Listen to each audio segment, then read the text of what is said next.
নমস্কাৰ, মোৰ চেনেলত আপোনালোক সকলোকে স্বাগতম জনাইছোঁ। আশা কৰিছোঁ সকলোৱে ভালে আছে আৰু ময়ো ভালে আছোঁ। আজি মই আন এটা ৰেচিপিৰ ভিডিঅ' লৈ আহিছোঁ। আজি মই বনাম মাটিমাহ দালি।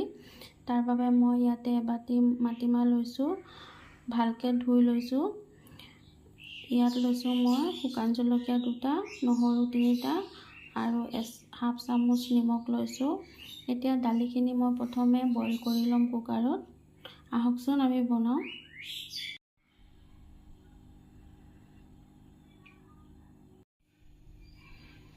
এতিয়া মই কুকাৰত দালিখিনি দি দিম।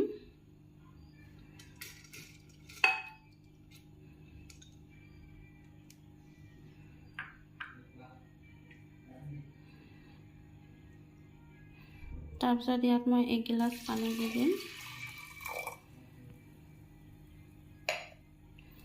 লগতে মই ইয়াতে হাফ চামুচ নিমখ দি দিম।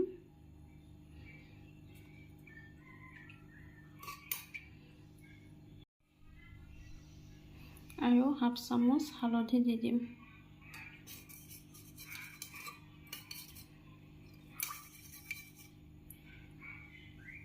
এতিয়া মই সকলোখিনি বইল কৰি ল'ম। এয়া মই গেছ অন কৰি দিছোঁ। এতিয়া ঢাকনিটো লগাই দিম আৰু ইয়াত মই 4টা চিটি দিম। এয়া মোৰ দালিখিনি বইল হৈ গৈছে। এয়া চাওক, মই ইয়াত 4টা চিটিয়ে দিছোঁ। মোৰ পানীখিনি ঠিকেই আছে। মই ইয়াত আৰু পানী নিদিওঁ। আপোনালোকে যদি পানী দৰকাৰ হয় তে ইয়াতে কুহুমীয়া গৰম পানী দিব পাৰে। এয়া মই দেখুৱাই দিছোঁ আপোনালোকক। এয়া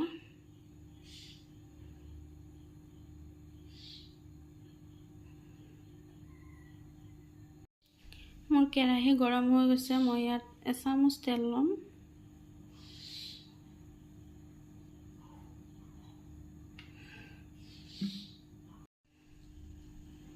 ইয়াতে মই নহৰু আৰু শুকান জলকীয়াখিনি দি দিম।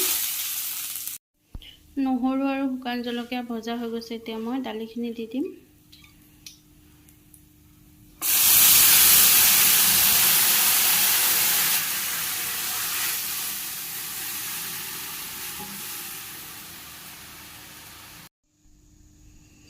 এতিয়া মই এনেকৈ 10 মিনিট থৈ দিম। এটা উতল আহিব দিম ইয়াত। আপোনালোকে কেনেকৈ বনায় কমেণ্টত জনাবচোন। আৰু মোৰ ভিডিঅ'বোৰ যদি ভাল লাগে তেনেহ'লে লাইক কৰিব, শ্বেয়াৰ কৰিব আৰু লগতে চেনেলটো ছাবস্ক্ৰাইব কৰি দিব। এয়া মোৰ দালিখিনিত উতল আহি গ'ল এটা। এয়া মোৰ দালিখিনিও হৈ গ'ল। চাওকচোন।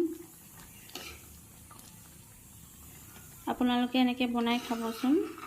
মই ইয়াত খাৰ ব্যৱহাৰ কৰা নাই, অকল মাটিমাহ দালিয়ে বনাইছোঁ। এতিয়া মই নমাই দিম দালিখিনি। এয়া মোৰ মাটিমাহ দালি ৰেডি হ'ল।